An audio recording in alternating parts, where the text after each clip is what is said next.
नमस्कार सर। मैं वही वेट कर रही थी कि मुझे कोई एक लिंक मिलता।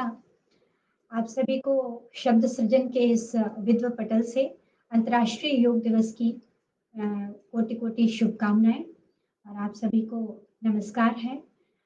विशेष रूप से इस पटल के मनीषी साहित्य योगी डॉक्टर राजीव पांडे सर को आभार सहित नमस्कार करती हूँ, जिन्होंने इस पटल पर मुझे अपनी रचनाओं को आप सभी के समक्ष प्रस्तुत करने का अवसर प्रदान किया है और मुझे लगता है कि धीरे-धीरे मेरे सभी साथी जुड़ना शुरू हो जाएँगे क्योंकि जब से ये अपना फ़ेसबुक लाइव के प्रोग्राम्स चले हैं, तो बड़ी असमंजस की स्थिति रहती है कि हम को कोई देख पा रहा है कि नहीं देख पा रहा है क्योंकि ये वर्चुअल प्रोग्राम्स होते हैं। सामने तो लोग दिखते नहीं हैं कि कोई आया है कि नहीं आया है। लेकिन आज मैंने अपने सभी मित्रों को कह दिया था कि सभी आएँगे। सतीश वर्धन जी आ गए। आप नमस्कार सर। और अ, तो मैं बताना चाह रही थी कि डॉक्टर राजीव पांडे सर से मेरा जो परिचय है वो 2016 में हुआ था। सर को याद होगा कि हम लोग जो दलित हिंदी साहित्य अकादमी उसके प्रोग्राम में सम्मान समारोह था। उसमें मुझे भी सम्मानित एक सम्मान मिला था और सर भी सम्मान लेने के लिए आए हुए थे। नमस्कार आदरणीय यशपाल सिंह सर भी जुड़ गए हैं। बहुत-बहुत धन्यवाद सर। अम, तो मैं बता रही थी कि 2016 में हिंदी साहित्य दलित साहित्य अकादमी का प्रोग्राम था।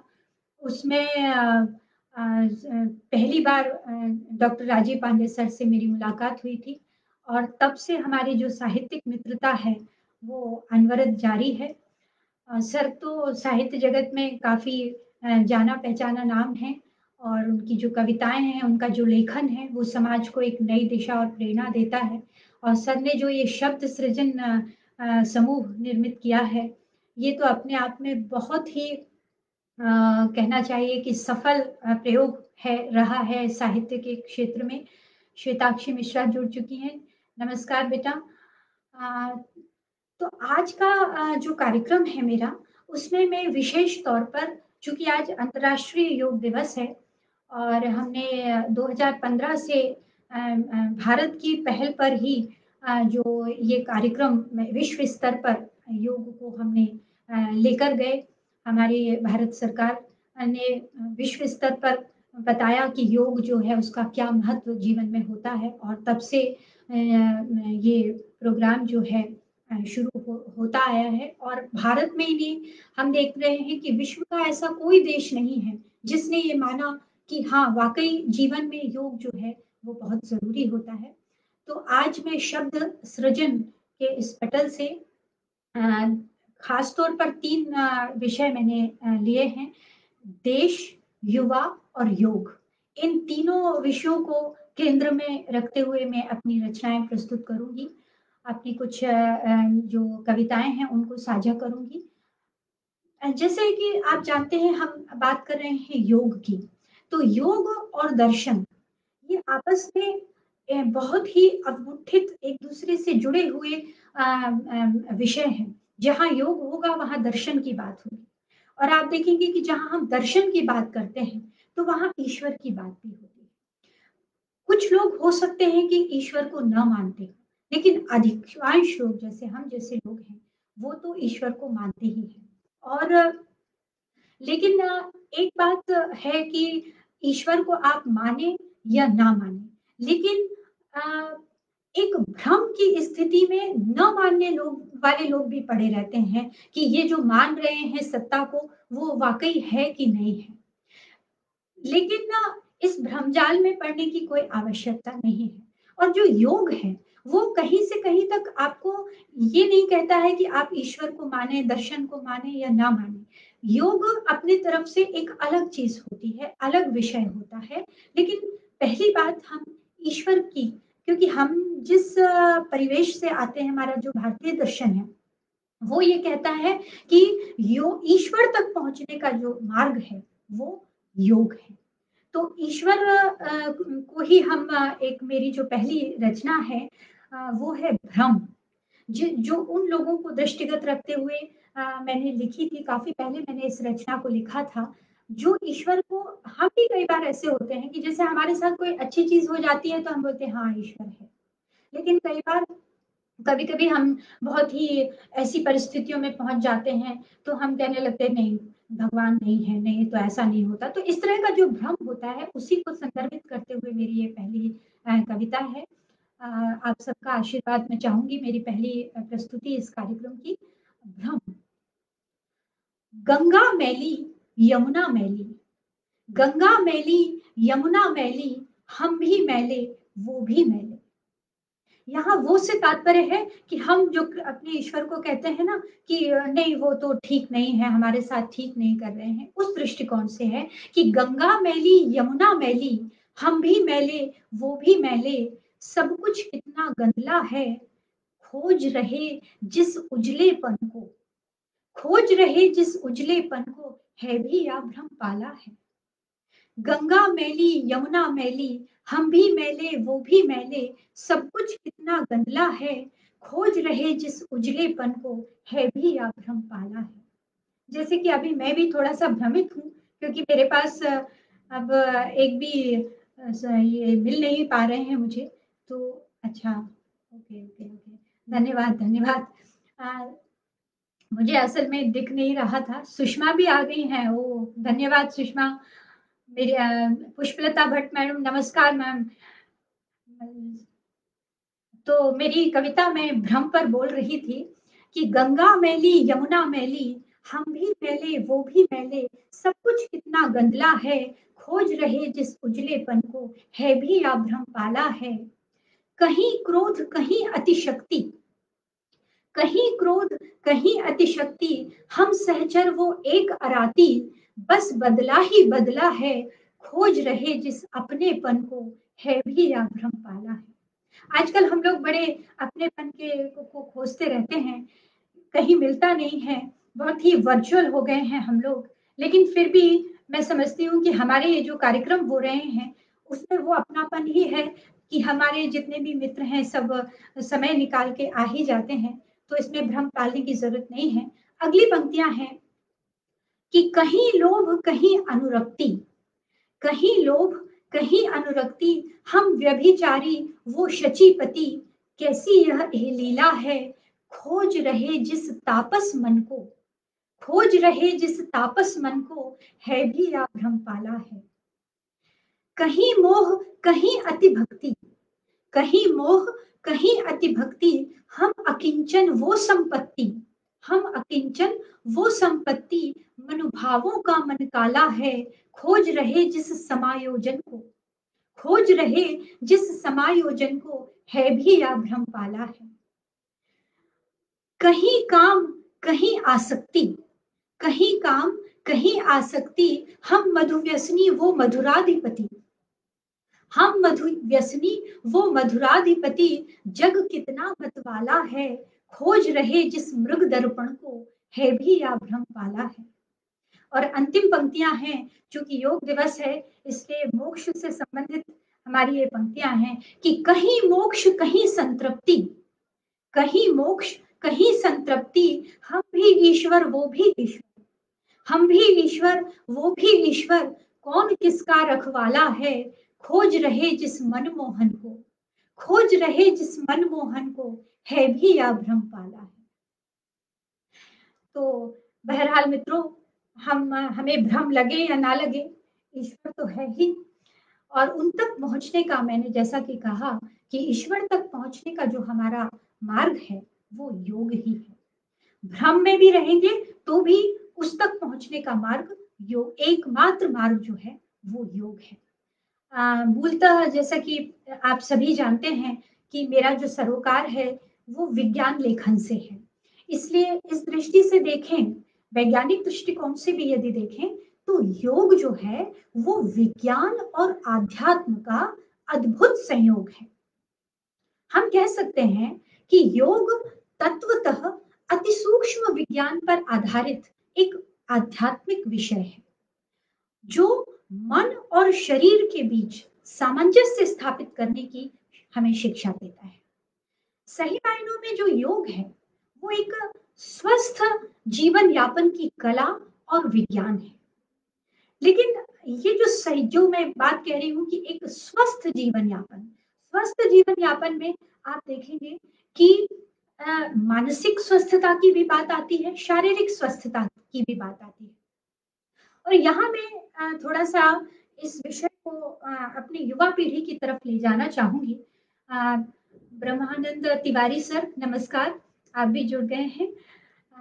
तो मैं कह रही थी कि ये जो स्वस्थता है, मानसिक स्वस्थता, आध्यात्मिक स्वस्थता, शारीरिक स्वस्थता जो हमें योग के माध्यम से मिलती है, लेकिन आज की जो हमारी युवा पीढ़ी है, और या यूँ कहें कि आज की युवा पीढ़ी ही नहीं, जितने भी युग बीत चुके हैं, उन सभी युगों में जो युवा पीढ़ी होती है, वो इस तरह की जो आध्यात्मिक बातें होती हैं या योग दर्शन की बातें होती हैं, उनसे थोड़ा-सा उनकी समझ कम होती है। इसलिए आप देखेंगे कि चाहे हमारे माता-पिता रहे हों या उनके माता-पिता रहे हों या उनके पूर्वज रहे हों, जब भी वो युवा पीढ़ी अवस्था में रहते हैं, तो कोई उससे संतुष्ट नहीं होता। सब कहते हैं, देखो इनको, ये ठीक काम नहीं कर रहे हैं या हमारी बात नहीं सुन रहे हैं या इन्हें इस तरफ जाना चाहिए। तो ये युवा, मैं मानती हूँ कि ये युवा पीढ़ी की गलती नहीं होती है, क्योंकि उनको उनको कला और विज्ञान की उतनी समझ नहीं रहती है, क्योंकि वो उतना अनुभवी नहीं होते हैं। और यही कारण होता है कि वो एक उनकी दिशा जो है वो भटक जाती है। क्योंकि उनके पास सपने बहुत होते हैं, ख्वाहिशें बहुत होती हैं, लेकिन अनुभव कम होने के कारण वो उस बात को सामंजस्य जो है स्थापित नहीं कर पाते हैं और अवसाद की तरफ अग्रसर हो जाते हैं।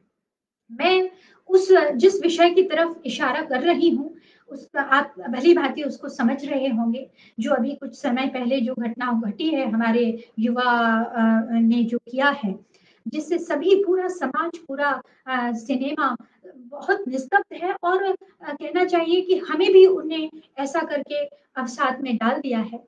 लेकिन उसके पीछे कहीं न कहीं हम स्वयं भी ज़िम्मेदार होते हैं, अकेला वो व्यक्ति ज़िम्मेदार नहीं होता है जो अवसाद की पराकाष्ठा में चला गया है। तो मैं इसी को दृष्टिगत रखते हुए, युवाओं को दृष्टिगत रखते हुए कि क्या वो कारण हैं, जिनके कारण युवा जो है वो भटकते हैं। मेरी अगली कविता है, मैं और मेरा चादर। अ ये एक युवा के दृष्टिकोण से लिखी हुई है कि जब कभी मैं अपने चादर की लंबाई और अपने पैरों के भीमकाय होने का विश्लेषण करता हूँ, जब कभी मैं अपने चादर की लंबाई और अपने पैरों के भीमकाय होने का विश्लेषण करता हूँ, तब लगता है काश चादर बड़ा होता। तब लगता है काश चादर बड़ा होता, मैं पसार सकता अपने पैरों को बहुत बहुत लंबा। ये बात जो है, ये एक युवा के मन की गहराई है कि जब कभी मैं अपने चादर की लंबाई और अपने पैरों के भीमकाय होने का विश्लेषण करता हूँ, तब लगता है कि काश चादर बड़ा होता, मैं पसार सकता अपने पैरों को बहुत बहुत लंबा। आखिर कब तक? देखिए, यहाँ पर सदियों की बात आ रही है। ये हर युग के जो पीढ़ी के जो युवा हैं, उनके लिए है कि आखिर कब तक यूँ उखड़ू बैठे रहकर चादर की सीमाओं में भीमकायता को ढककर सदियों तक उन्नीदे रहने का श्राप झेलूँ। देखिए, वो जो उस युग के भी युवा थे, उन्हें भी उखड़ू बैठे रहना पड़ा है और उनमें से कुछ तो ऐसे हैं जो अभी भी उखड़ू ही बैठे हुए हैं। तो आखिर कब तक यूं उकड़ू बैठे रहकर चादर की सीमाओं में भीम कायता को ढककर सदियों तक उन्नीते रहने का श्राप झेलूं? रक्त प्रवाह से निरंतर दब रहे पैरों के और भारी व शून्य होने की बोझिलता से उकताकर दौड़ न लगा सकने की झुंझलाहट में किसी दिन चादर को फेंक कर कहीं मैं वियंबर न बन जाऊं। किसी दिन चादर को फेंक कर कहीं मैं वियंबर न बन जाऊं, तब फिर मैं भी उन तथाकथित उद्दंड असंस्कृत असामाजिक की श्रेणी में आ जाऊंगा। जबकि मेरा यह यथार्थ जबकि मेरा यह यथार्थ मेरी कल्पनाओं में ऐसा कुछ नहीं चाहता सिवाय इसके कि काश चादर बड़ा होता। जी हाँ मित्रों, जो बड़े बड़े चादर की जो महत्वाकांक्षाएं हैं वो हमारी युवा पीढ़ी को अवसाद की पराकाष्ठाओं की तरफ ले जा रही है। और इसका कारण भी ये है कि ये जो बड़ा चादर चाहते हैं, बड़ी बड़ी महत्वाकांक्षाएं जो पालते हैं, उसमें जो उनके सपने होते हैं ना, वो उनके सपने सिर्फ उनकी आंखों तक ही सीमित रहते हैं। वो कभी भी अपने सपनों को यदि अपने परिवार, अपने समाज, अपने देश और अपने विश्व के दृष्टिकोण से यदि वो देखें, उन सपनों में वो यदि इतिहास और भविष्य को भी स्थान दें, तो निश्चित रूप से मुझे लगता है कि वो कभी भी इस तरह की अवसाद की तरफ नहीं जाएंगे। लेकिन एक बात और मैं कहना चाहूंगी कि ये जो सपने हैं जिन्हें वो देखते हैं और जो जब वो पूरे नहीं होते हैं या उनको लगता है कि चादर बड़ा होता, हम अपने सपनों को और बड़ा संवार पाते, तो उसमें भी हमारी बहुत सी व्यवस्थाएं हैं।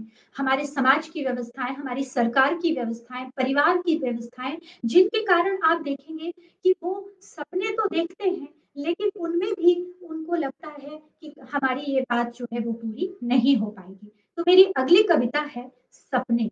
और इस कविता में मैंने उन समस्त सपनों को लिया है जो हर व्यक्ति, हर माँ, समाज सब देखते हैं, लेकिन जो व्यवस्था है जिसके कारण कि वो सपने पूरे नहीं हो पाते हैं। तो अगली कविता है मेरी, आपका आशीर्वाद चाहूंगी, सपने। सपने हमारे द्रवों में अब आया नहीं करते। सपने हमारे द्रवों में अब आया नहीं करते। साकार न होने से क्षुब्ध वे म्लान हो गए। साकार न होने से क्षुब्ध वे म्लान हो गए। बचपनों से संवार कर रखे वो सारे सपने। हमारी सपना जी भी आते हैं, डॉक्टर सपना गुप्ता गोटवाल, बहुत अच्छी मित्र हैं हमारी। और ये भी बहुत अच्छी हिंदी की कवियत्री हैं। तो सपने में अक्सर मैं उन्हें बोलती हूँ, हाय सपने कैसे हो। तो मेरी कविता है सपने, कि सपने हमारे द्रगों में अब आया नहीं करते। साकार न होने से क्षुब्ध वे म्लान हो गए। बचपनों से संवार कर रखे वो सारे सपने कैसे आज व्यवस्थाओं के शिकार हो गए। आप समझ रहे होंगे कि मेरा कटाक्ष किस ओर है। आज हमारा युवा किस तरह से व्यवस्थाओं का शिकार है। उनमें आरक्षण तो एक बहुत बड़ी विडंबना है ही।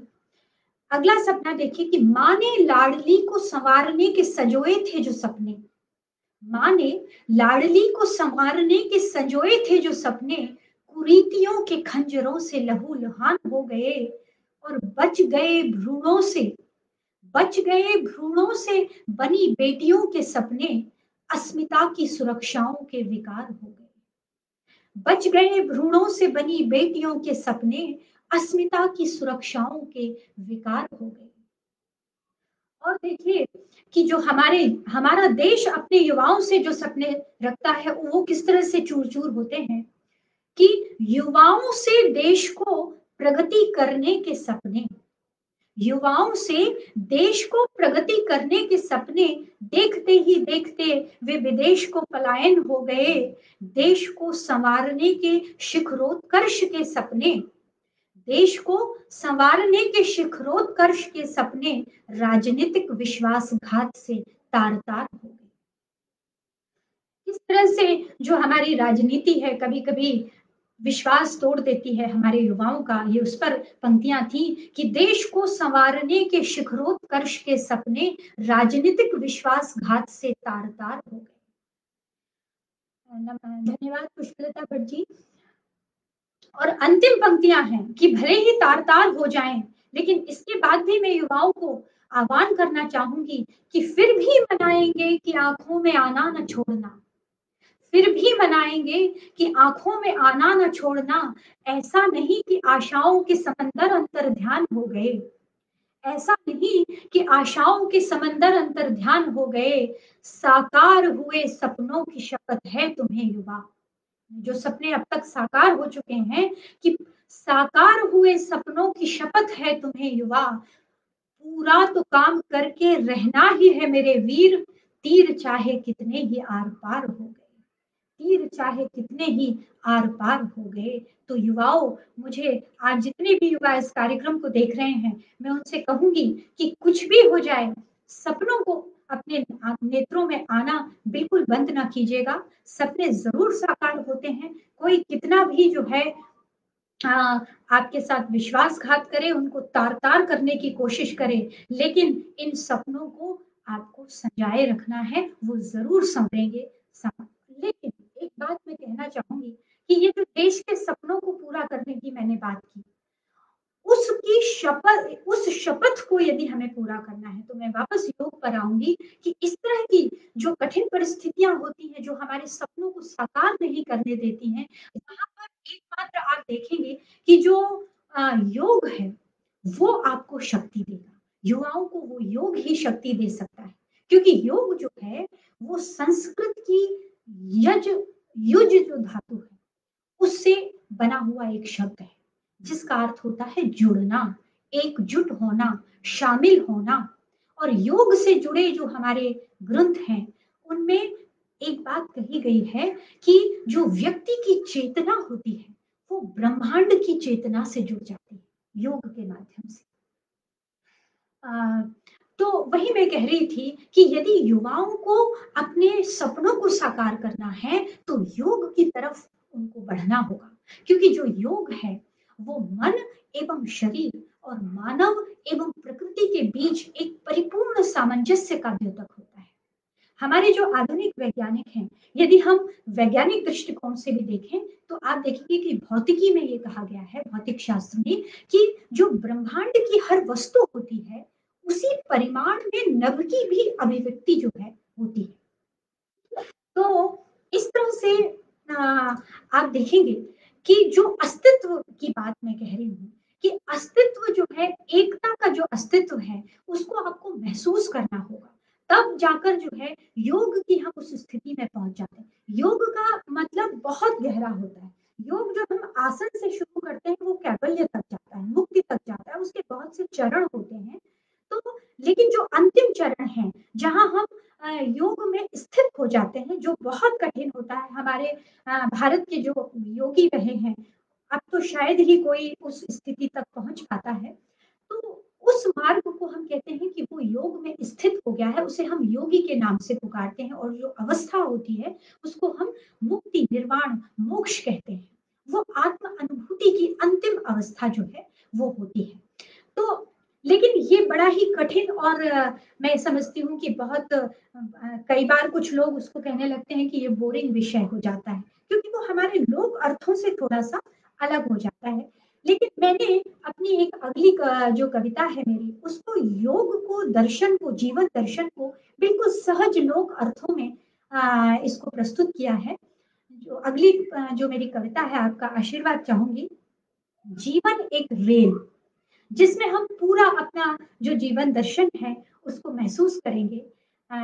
तो प्रस्तुत है जीवन एक रेल, मनुष्य एक मुसाफिर। निरुपमा मिश्रा जी नमस्कार, आप भी जुड़ गई हैं, बहुत बहुत धन्यवाद। तो मैं वही अपनी कविता के माध्यम से जीवन दर्शन को समझाना चाह रही थी कि जीवन एक रेल, मनुष्य एक मुसाफिर, और जीवन एक रेल है। दुनिया के प्लेटफॉर्म पर, दुनिया के प्लेटफॉर्म पर वैसी ही आपाधापी और मची रेलम पेल है। जीवन एक रेल, मनुष्य एक मुसाफिर, जीवन एक रेल है। दुनिया के प्लेटफॉर्म पर वैसी ही आपाधापी और मची रेलम पेल है। अनवरत चलती रहे तो रेल भी एक खेल है। अभी तो कई दिनों से कोरोना काल में लोग बैठे नहीं हैं रेल में, लेकिन आपको याद होगा कि जब कभी-कभी घंटों रेल रुकी रहती है, तब बड़ा अजीब लगता है, लगातार चलती रहे तो हमें भी प्रसन्नता रहती है कि हाँ भाई रेल चल रही है। तो उसी को जीवन दर्शन में हम समझें कि अनवरत चलती रहे तो रेल भी एक खेल है, घंटों रुक कर उबादे तो रेल भी एक जेल है। घंटों रुककर उबादे तो रेल भी एक जेल है। मनुष्य, जीवन और रेल में यही एक बड़ा सुमेल है। अब अगली पंक्तियों पर आपका ध्यान चाहूंगी कि बैठते ही रेल में यात्रा शुरू हो जाती है। बैठते ही रेल में यात्रा शुरू हो जाती है। गंतव्य बदलते रहते हैं, रेल चलती जाती है। गंतव्य बदलते रहते हैं, रेल चलती जाती है। और देखिए रेल और जीवन का एक बड़ा ही जो सामंजस्य है कि कभी कोई रेल छूटता सा जीवन, कभी कोई रेल छूटता सा जीवन, कभी कोई अकस्मात दुर्घटना सा जीवन, कभी कोई घंटों रुका सा जीवन, कभी कोई सारगर्भित सा जीवन। दुनिया के प्लेटफॉर्म पर खड़ा, दुनिया के प्लेटफॉर्म पर खड़ा, निरंतर प्रतीक्षारत सा जीवन। कब किसकी रेल आ जाए, कब किसकी रेल आ जाए और हम बस प्लेटफॉर्म पर खड़े हाथ हिलाते करते रहें बाय बाय। कब किसकी रेल आ जाए और हम बस प्लेटफॉर्म पर खड़े हाथ हिलाते करते रहें बाय बाय। तो दोस्तों ये जो बाय बाय है, ये जो बाय बाय शब्द है, वो जीवन का अंतिम शब्द है। इसलिए शब्दों का जीवन में बहुत महत्व होता है। किसी भी बात को हम करते समय जो शब्दों का हम प्रयोग करते हैं ना, उस पर बहुत ध्यान देना चाहिए कि क्योंकि शब्द जो होते हैं वो बहुत मायने रखते हैं। शब्दों के लिए एक बात और मैं कहना चाहूंगी कि कई बार क्या होता है, हम सभी की आदत होती है, हम सामने किसी से कुछ शब्दों में बात करते हैं, उसके पीठ पीछे कुछ दूसरे शब्दों में बात करते हैं। पीठ पीछे यानी जो नेपथ्य के शब्द होते हैं, वो रंगमंच के शब्दों से जब भिन्न हो जाते हैं और आपको पता नहीं है तब तक तो रंगमंच बड़ा अच्छा लगता है, लेकिन कभी अचानक यदि नेपथ्य के शब्दों की गूंज आप तक, आपके कानों तक पड़ जाए और आपको जब लगने लगे कि नेपथ्य के शब्द अलग है, रंगमंच के शब्दों के भाव अलग हैं, तो बड़ा दुख हो जाता है। तो इस तरह की तकलीफ हमें कभी किसी को नहीं देना चाहिए, क्योंकि शब्दों का ही पूरा जंजाल जीवन में जो है पड़ा हुआ है। प्रयास ये होना चाहिए हमारा कि जो प्रत्यक्ष और नेपथ्य के जो शब्द हैं, जो भाव हैं, हर व्यक्ति के प्रति एक से होना चाहिए। तो वो एक बिल्कुल योग का सरल भाव होता है। उसमें आपको किसी आसन या किसी मोक्ष की आवश्यकता नहीं रहती। सिर्फ आपके प्रत्यक्ष और नेपथ्य के शब्दों को समान भाव रखते हुए लोगों से बात करें। मेरी अगली कविता जो है वो शब्द होते हैं हरे, इस पर है। आपका आशीर्वाद चाहूंगी।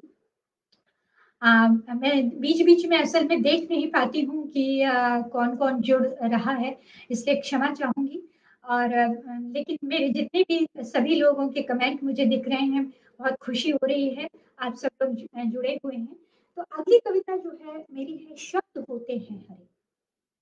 शब्द बहुत गहरे, शब्द बहुत गहरे, अर्थ के भावों से भरे, वाणी से सीधे हृदय दर्पण पर पड़े। शब्द बहुत गहरे, अर्थ के भावों से भरे, वाणी से सीधे हृदय दर्पण पर पड़े, परावर्तित हो मन चक्षु से व्यक्त हो जाते हैं। परावर्तित हो मन चक्षु से व्यक्त हो जाते हैं। शब्द बहुत कुछ कह जाते हैं, कभी रुला कभी हंसा जाते हैं।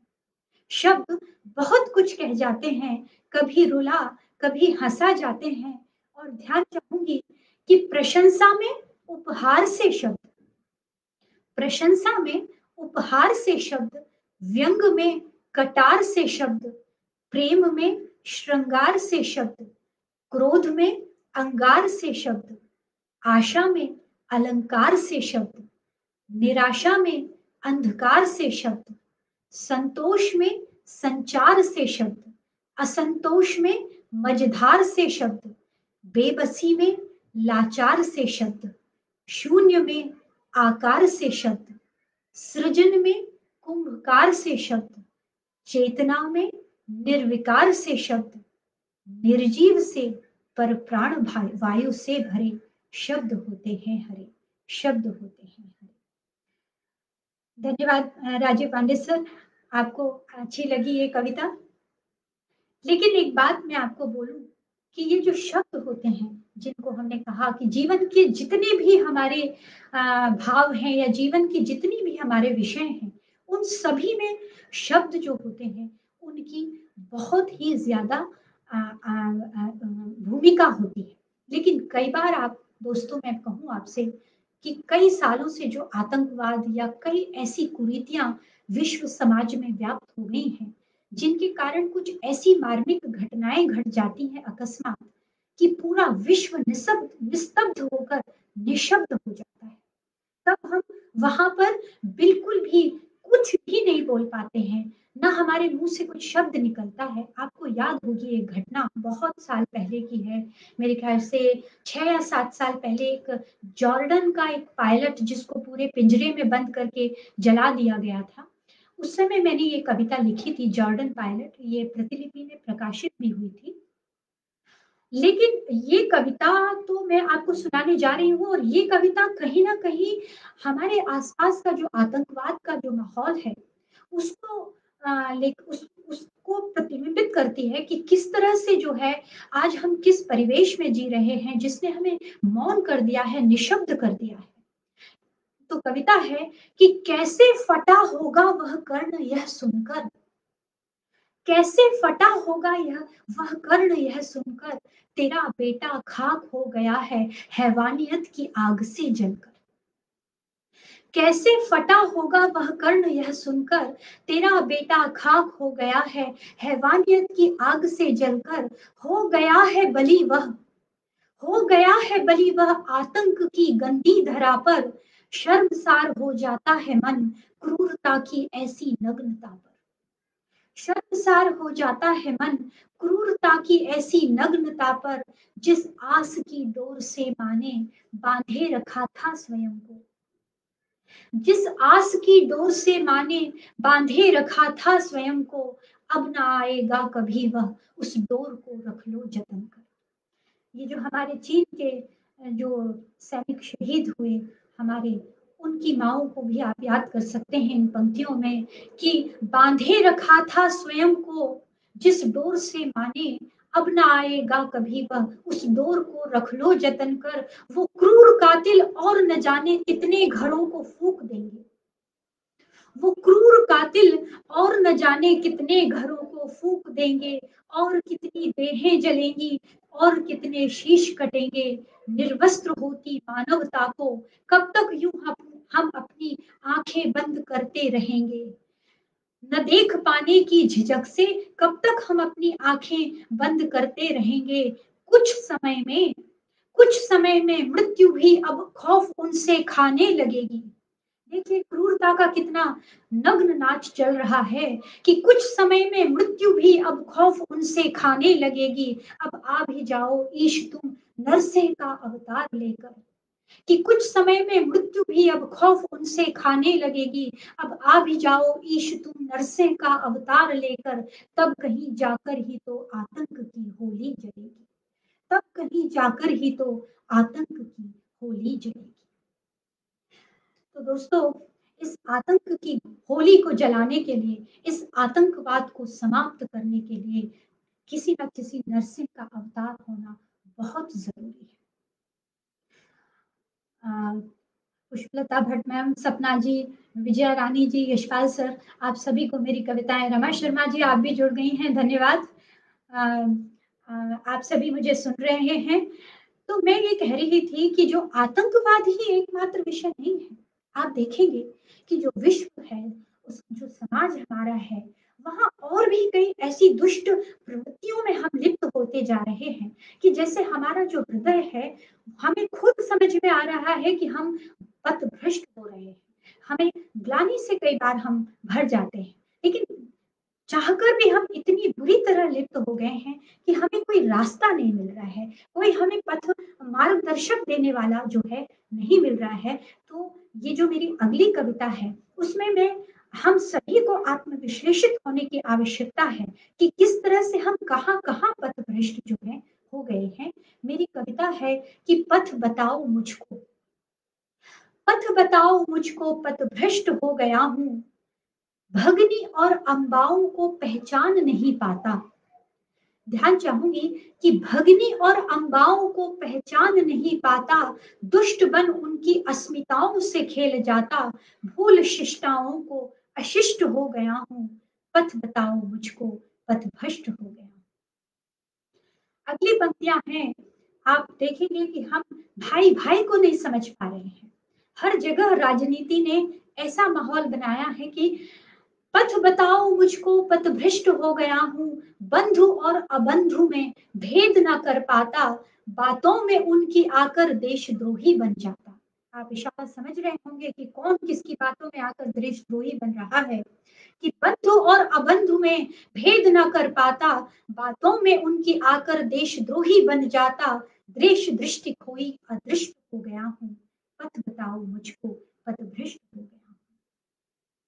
एक और बात में विषय जो इस कविता में है कि हर चीज हमारे यहाँ हम चाहते हैं फ्री में मिल जाए, और राजनीति में आगे बढ़ने के लिए समाज को फ्री, हर चीज मुफ्त मुफ्त मुफ्त, उसको लेकर देखिए कि पथ बताओ मुझको पथभ्रष्ट हो गया हूँ, अकर्मण्य बनकर कर्तव्य नहीं करता, अकर्मण्य बनकर कर्तव्य नहीं करता, किसी भी भ्रष्टाचार में मैं संकोच नहीं करता, आचार सारे तजकर आचार भ्रष्ट हो गया हूँ, पथ बताओ मुझको पथ भ्रष्ट हो गया हूँ।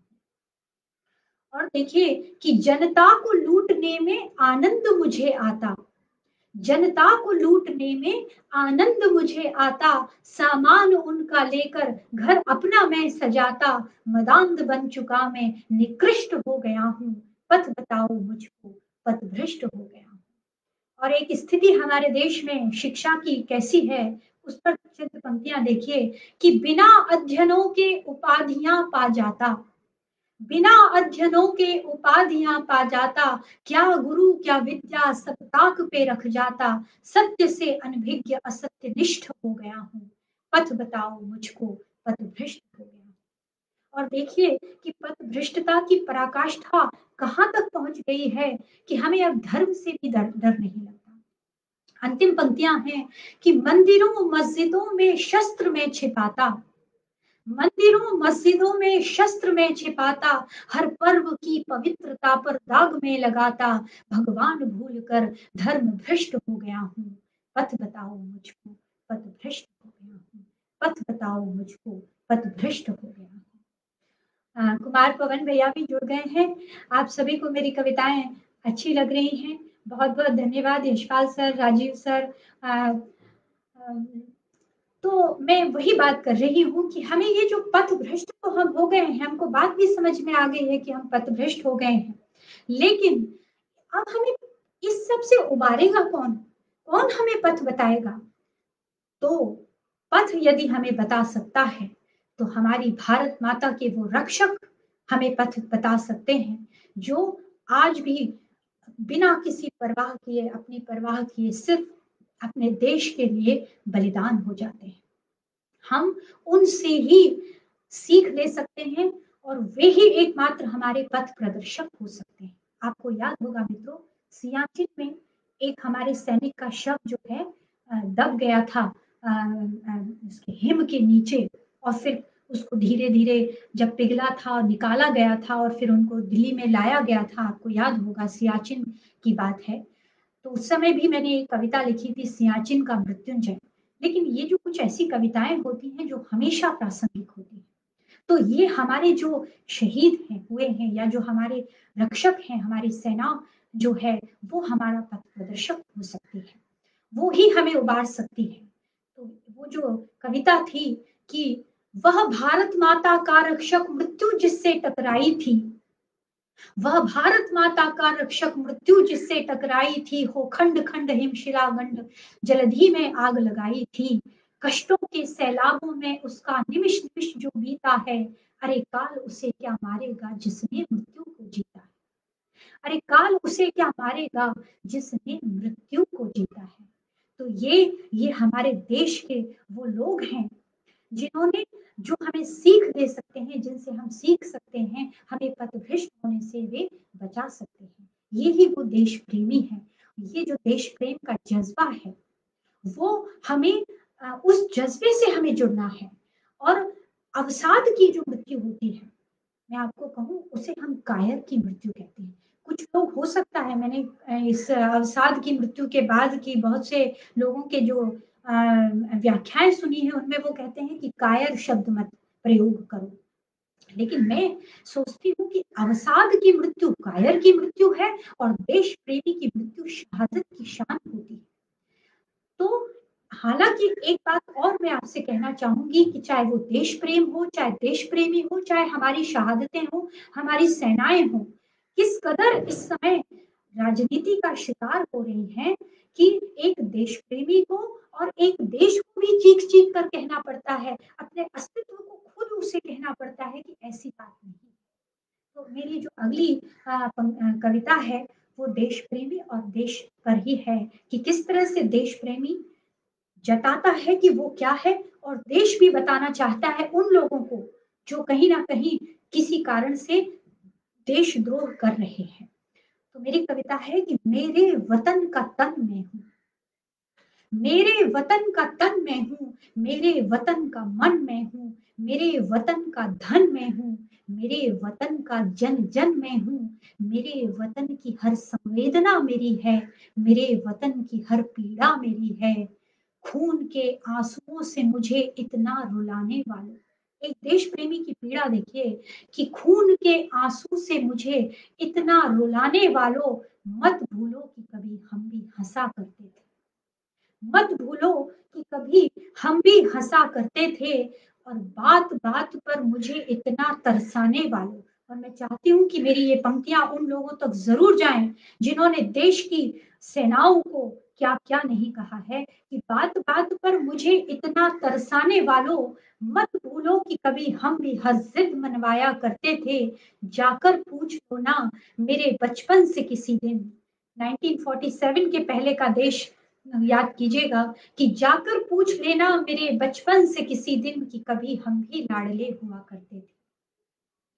मेरे जख्मों को यूं तिल तिल कुरेदने वालों, मेरे जख्मों को यूं तिल तिल कुरेदने वालों, मत भूलो कि कभी हम भी कोहनूर हुआ करते थे, बंद मुट्ठी से मुझे रेत रेत गिराने वालों। देश की पीड़ा देखिए, देश क्या कह रहा है उन लोगों से कि बंद मुट्ठी से मुझे रेत रेत गिराने वालों, मत भूलो कि कभी हम भी प्राचीर हुआ करते थे। और देखिए कि कोरोना काल ने पूरा स्पष्ट कर दिया है कि कौन कितना, चाहे यूरोप हो चाहे भारत हो, कौन कितना तकनीकी में आगे है। तो अपनी तकनीकों पर दम्भ भरने वालों, अपनी तकनीकों पर दम्भ भरने वालों, मत भूलो कि कभी हम भी आर्यभट्ट हुआ करते थे। मैं बीमार हूं यह कहकर परिहास करने वालों, मत भूलो कि कभी हम भी चरक हुआ करते थे।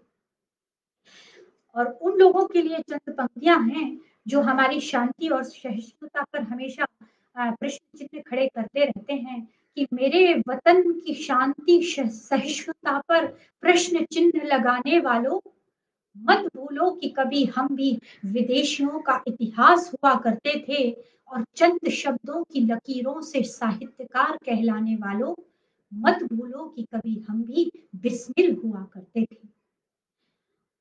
हर नीति आजकल बड़ा चलन पड़ गया है कि सरकार ये नहीं कर रही है, हमारी व्यवस्थाएं ठीक नहीं है। जो जिसकी सरकार होती है वो उसकी व्यवस्थाओं की असंतोष जताने लगता है। तो हर नीति व्यवस्था से असंतोष जताने वालों, मत भूलो कि कभी हम भी कौटिल्य हुआ करते थे और हमारी गरीबी को देख वतन को सस्ता बताने वालों, मत भूलो कि लोग कभी हमें भी सोने की चिड़िया कहा करते थे। हर बात समय समय की होती है, हर बात समय समय की होती है, तुला कब संतुलित रह पाती है। भारी पलड़े पर बैठे राष्ट्र का अपमान करने वालों, मत भूलो कि देश प्रेमी ही राष्ट्र का उत्थान किया करते हैं। मत भूलो कि देश प्रेमी ही राष्ट्र का गुणगान किया करते हैं। मत भूलो कि देश प्रेमी ही राष्ट्र का सम्मान किया करते हैं। मत भूलो कि देश प्रेमी ही राष्ट्र का कल्याण किया करते हैं। मत भूलो कि देश प्रेमी ही राष्ट्र पर बलिदान हुआ करते हैं। मत भूलो कि देश प्रेमी ही राष्ट्र पर बलिदान हुआ करते हैं। तो वास्तव में आज भारत माता हमारे ऐसे ही नौनिहालों को पुकार रही है। आज हमारे देश में ऐसे ही देश प्रेमियों की आवश्यकता है, और मैं मानती हूँ कि हमारे जो युवा हैं, हम जो हैं, हम सभी को इसी तरह के देश प्रेम के जज्बे की आवश्यकता है। और देखिए कि इसी इसी उसमें मेरी अगली जो कविता है कि भारत माँ की करुण पुकार। भारत माँ खुद चाह रही है कि किस तरह से उसके युवा जो हैं आगे आए। तो बुला रही राष्ट्र जननी मृदा, पंक्तियों पर ध्यान चाहूंगी कि बुला रही राष्ट्र जननी मृदा, आओ युवा, श्रृंगार कुछ धूमिल सा पड़ रहा, फिर से मुझे संवारो जरा। श्रृंगार कुछ धूमिल सा पड़ रहा, फिर से मुझे संवारो जरा। मैं भारत भूमि माँ हूँ तुम्हारी, मैं भारत भूमि माँ हूँ तुम्हारी, जो चाहती हूँ तुमसे अधिकार है वो मेरा, मेरे सपूतों के प्रबुद्ध शुद्ध रक्त से। देखिए वो अपने उन शहीदों को याद कर रही है भारत माँ कि मेरे सपूतों के प्रबुद्ध शुद्ध रक्त से अभिषेक हुआ था कभी मेरा, मांगती हूँ आज फिर वही पुण्य वसुंधरा। मांगती हूँ आज फिर वही पुण्य वसुंधरा। और अगली पंक्तियां हैं कि मैं स्वतंत्र तुम स्वतंत्र। उषा तिवारी मैम भी आ गई हैं, धन्यवाद मैम। कि देखिए स्वतंत्रता की बात देखिए इन पंक्तियों में कि मैं स्वतंत्र तुम स्वतंत्र, क्या बस यही स्वतंत्रता। मैं स्वतंत्र तुम स्वतंत्र, क्या बस यही स्वतंत्रता। उठो मेरे असंख्य वीर, अज्ञान के तम को चीर, ज्ञान के प्रत्यूष में लो मेरी शपथ, बनो सुधीर। एक बार फिर उस रूप को अपने निहारना मैं चाहती, जैसी कभी थी मैं विद्या बल धन समृद्ध भारती। तो भारत माता कह रही है कि निकृष्ट कर्म त्याज्य दो, निकृष्ट कर्म त्याज्य दो, न करो निनाद विकराल काल सा। उत्कृष्ट कर्म प्रशस्ति दो, करो पूर्ण मेरी अमर्त्य लाल सा। बुला रही राष्ट्र जननी मृदा, आओ युवा, श्रृंगार कुछ धूमिल सा पड़ रहा, फिर से संवारो मुझे जरा। तो दोस्तों, भारत माँ की ये जो पुकार है इसे हमें सुनना चाहिए। देश प्रेम की भावना जो है वो हमें जगाना चाहिए। तो भारत माँ को हमें फिर से संवारने के लिए निकिता हिरावत भी मेरी बड़ी अच्छी मित्र हैं, वो भी आ गई हैं, धन्यवाद। और आप सबको मेरी कविताएं अच्छी लग रही हैं, यहाँ लगातार मुझे कमेंट्स दिख रहे हैं, पर मैं जल्दी में यहाँ से देख नहीं पा रही हूँ, पढ़ नहीं पा रही हूँ आप सबके नाम। लेकिन आप सबका बहुत बहुत धन्यवाद, आप हमारे साथ जुड़े हुए हैं। और तो वही मैं कह रही हूँ कि आज जो देश को आवश्यकता है वो ऐसे देश प्रेम के जज्बे वाले युवाओं की है। और युवाओं को देश प्रेम का जो जज्बा है वो हमारे सैनिकों से, हमारे उत्कृष्ट, हमारे उज्जवल इतिहास से मिलेगा। और इस सब के लिए जरूरी एक चीज और होती है, मैं वापस योग की तरफ आऊंगी कि हमारा जो मन और हमारा जो तन है, विशेषकर युवाओं का जो मन और तन है, उसका स्वस्थ और स्वच्छ रहना बहुत जरूरी है। स्वस्थ रहने के लिए सिर्फ शारीरिक स्वस्थता ही नहीं, मानसिक स्वस्थता भी बहुत जरूरी है। और जब मानसिक स्वस्थता होगी तब जाके जो युवा है वो समाज को भी स्वस्थ बना पाएगा। तो इस तरह से इन दोनों चीजों के लिए भौतिक और आध्यात्मिक दोनों तरह का जो उत्थान है वो जरूरी है। और इसका एकमात्र जो उपाय मुझे लगता है वो योग है, हमारा योग। क्योंकि जो बुनियादी मानवीय मूल्य योग का है वो साधना की पहचान है। बहुत से जो हमारे मित्र हैं ये बात जानते होंगे कि जो हमारी भगवत गीता है उसमें योग का जो स्पष्टीकरण किया गया है उसमें 3 योग हैं, ज्ञान योग, भक्ति योग और कर्म योग। उनकी संकल्पनाओं पर ही हमारा जो ये संपूर्ण योग है वो आधारित है। उसकी संकल्पना का जो विस्तार रूप में प्रस्तुत किया गया है हमारी श्रीमद् भागवत गीता में योग को, तो ये जो तीनों योग हैं, वो मानव की बुद्धिमत्ता के सर्वोच्च उदाहरण हैं।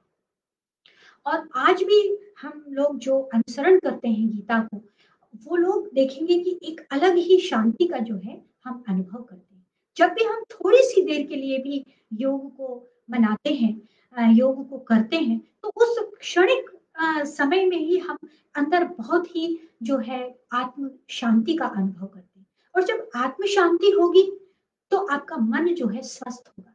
मन स्वस्थ होगा, तो हम एक नई ऊर्जा से अपने जो भी काम हैं, उनको कर पाएँगे। तो आमतौर पर लेकिन इस समय आप देखेंगे कि जो योग जिसको हम अंतर्राष्ट्रीय योग दिवस के रूप में मना रहे हैं और भारत की पहल पर संयुक्त राष्ट्र संघ ने जो शुरू की है परंपरा, तो विश्व स्तर पर हालाँकि जो योग है, वो सिर्फ़ एक स्वास्थ्य के आप देखेंगे परिरक्षण, अनुरक्षण और संवर्धन के हिसाब से उसको किया जा रहा है। अभी उसका आध्यात्मिक या आस्था की तरफ अन्य देशों का यो नहीं गया है रूप, लेकिन धीरे-धीरे वो भी इस तरफ जाएँगे। और तो जो एक चीज़ और मैं कहना चाहूँगी कि जो शारीरिक और मानसिक स्वास्थ्य की जो मैंने आपको बात की, तो वो तो योग के स्वाभाविक परिणाम हैं। लेकिन हमारा जो दर्शन है योग का, उसमें आप देखेंगे कि वो उसके दूरगामी उसका जो विज़न है। क्योंकि जो योग है, वो ब्रह्मांड से हमारा सामंजस्य स्थापित करवाता है। और यदि आप इसको वैज्ञानिक दृष्टिकोण से भी देखें, भौतिक शास्त्र के दृष्टिकोण से या एस्ट्रोलॉजी के दृष्टिकोण से देखेंगे, तो जो सर्वोच्च स्तर की अनुभूति जो मैं आपसे कह रही हूँ, योग के माध्यम से जो हमें मिलती है, तो ब्रह्मांड में हम स्वयं को उस ज्यामिति के हिसाब से संरेखित करते हैं और व्यायाम जो योग है वो वही संरेखित करने की कला है कि हम अपने शरीर को ब्रह्मांड के में अपनी ज्यामिति के हिसाब से किस तरह से संरेखित कर पा रहे हैं। तो वो जब कला आ जाती है, तो आप उस योग का जो है भली-भाँति उसका उपयोग अपने जीवन में कर सकते हैं और अपने आप को पूर्ण स्वस्थ कर सकते हैं और एक स्वस्थ मनुष्य, स्वस्थ समाज और स्वस्थ विश्व को जन्म देता है। तो मेरी अंतिम प्रस्तुति की तरफ मैं बढ़ रही हूँ। जैसा कि मैंने पांडे सर को भी बताया था कि मैंने ये अंतर्राष्ट्रीय योग दिवस पर ये योग गीत लिखा था। ये योग गीत हालाँकि आकाशवाणी के लिए लिखा गया था, लेकिन किसी कारण से ये वहाँ प्रयोग नहीं हो पाया और आज मैं आपके सामने ये योग गीत प्रस्तुत करूँगी पहली बार। और दोस्तों हालाँकि मैंने सोचा था कि मैं इसे हारमोनियम पर सुनाऊँगी, लेकिन फिर मुझे लगा कि शायद ये काव्य पाठ का मंच है, तो यहाँ पर गीत को हारमोनियम से नहीं गाना चाहिए। तो मैं कोशिश ज़रूर करूँगी कि मैं बिना हारमोनियम के इसको लय में गाने का प्रयास करूँगी। तो लेकिन मेरा ये जो गीत है, योग गीत, इसे मैंने इस शब्द सृजन पटल से अपने कोरोना काल के उन समस्त लोगों को समर्पित करना चाहती हूँ इसको, जो महामारी के संकट के दौर से गुज़र रहे हैं और हमारे वो कोरोना योद्धा जो अपनी परवाह किए बिना पूरे समाज कल्याण में, विश्व कल्याण में लगे हुए हैं। एक विश्व कल्याण की भावना से ओतप्रोत होकर जनसेवा में वो तल्लीन है। लेकिन कहीं न कहीं वो योग शक्ति ही उनके अंदर है कि इतने संक्रामक परिस्थितियों में भी वो काम कर रहे हैं, लेकिन उन्हें कोरोना ने छुआ भी नहीं। तो ऐसे उन लोगों को मेरा ये योग गीत समर्पित है और अभी जो सभी नए जो लोग जुड़े हैं, उनको भी मैं धन्यवाद देना चाहूँगी कि जो मुझे लगातार सुन रहे हैं। तो दोस्तों ये मेरी अंतिम प्रस्तुति है इस कार्यक्रम की। योग गीत है ये मेरा। इसे मैं गाने की तरह प्रस्तुत करना चाहूँगी और मेरी आवाज़ उतनी गायक जो व्यावसायिक गायक हैं, उनकी तरह तो नहीं है, फिर भी मैं प्रयास कर रही हूँ कि मैं अच्छा आपके सामने गाकर सुना सकूँ।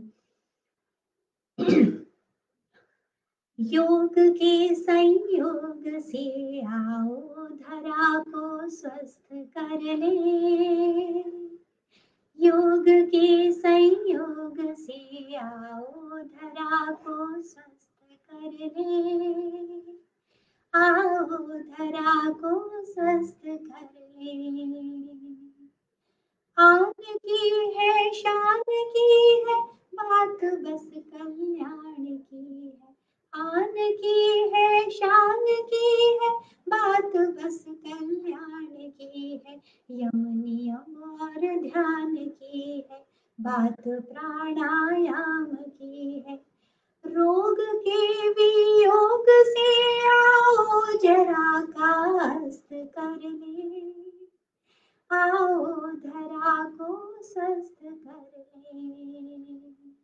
योग के संयोग से आओ धरा को स्वस्थ कर ले, आओ धरा को स्वस्थ कर ले। श्वास की निश्वास की है, बात बस विश्वास की है। श्वास की निश्वास की है, बात बस विश्वास की है। चेतना अवचेतना आसनो अभ्यास की है।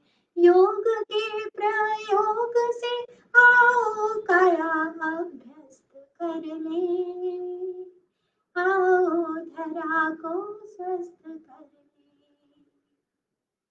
योग के संयोग से आओ धरा को स्वस्थ कर ले, आओ धरा को स्वस्थ कर ले। प्यार की आहार की है, बात बस व्यवहार की है।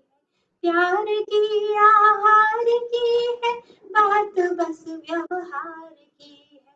रूप रस और गंध की है, बात प्रत्याहार की है।